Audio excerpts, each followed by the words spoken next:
Hi, this is Matt Baker.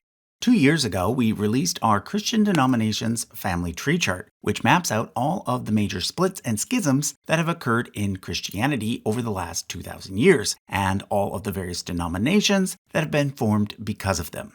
The last major split occurred just before we published the chart, and therefore we were able to include it. That was the 2022 schism within the United Methodist Church that led to the creation of the more conservative Global Methodist Church. Well, it's now 2025, and there's been an even bigger schism in Christianity that will have to be shown. This time, it involves the Anglicans. Anglicanism was one of three initial Protestant branches that resulted from the Reformation, the other two being the Lutheran branch and the Reformed branch. Anglicanism got its start as a distinct denomination when Henry VIII cut ties with the Catholic Church in 1534, thus creating the Church of England.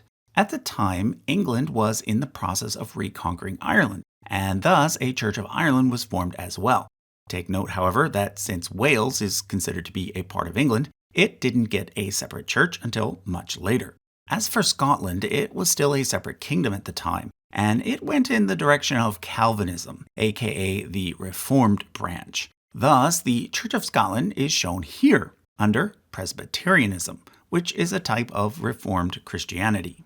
However, in Scotland, there were some who were more aligned with Anglicanism. Thus, in 1582, the Scottish Episcopal Church was formed as well.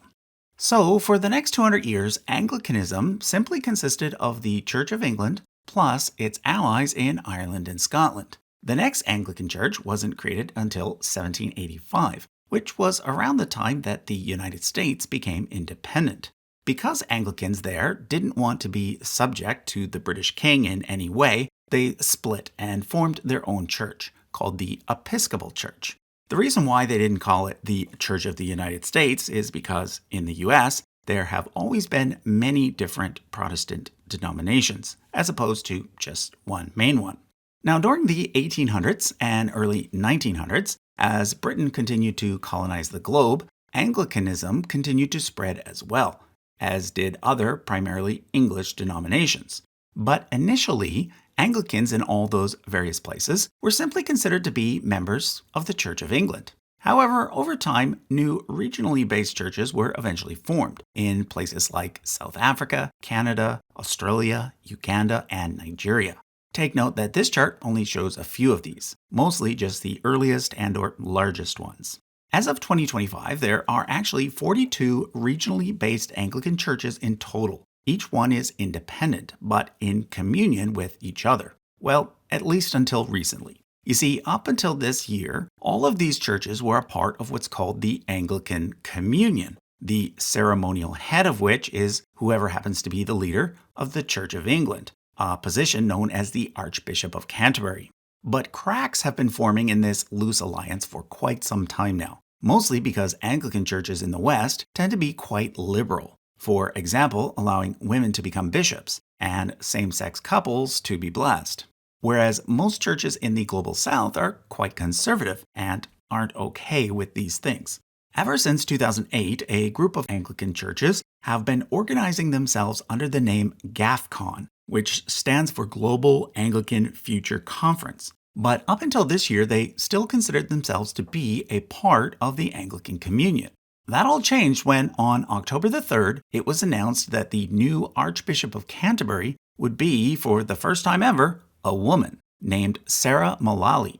2 weeks later, on October the 16th, GAFCON formally cut ties with the Anglican Communion and announced that they would be working to build a new coalition of churches, the tentative name of which is the Global Anglican Communion. In March of next year, a meeting will be held in which a leader will be chosen, and it will become more clear which members will stay in the original communion and which ones will join this new one.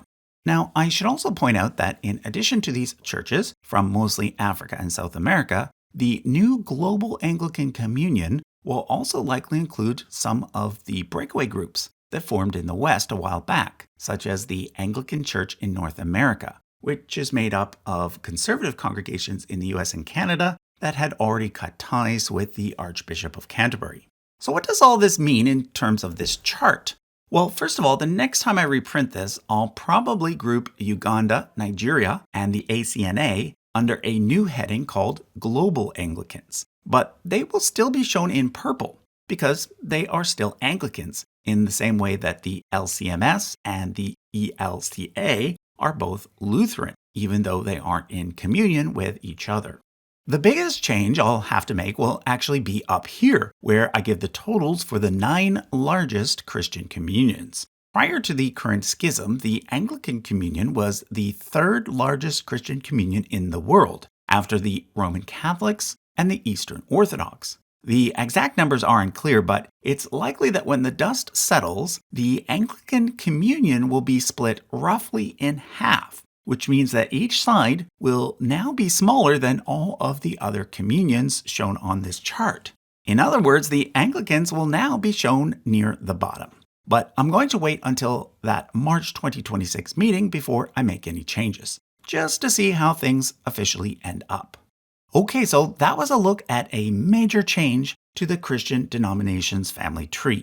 If you want to get a copy of the chart as it is right now, you can head over to usefulcharts.com or simply click the link in the description or pinned comment. Thanks for watching.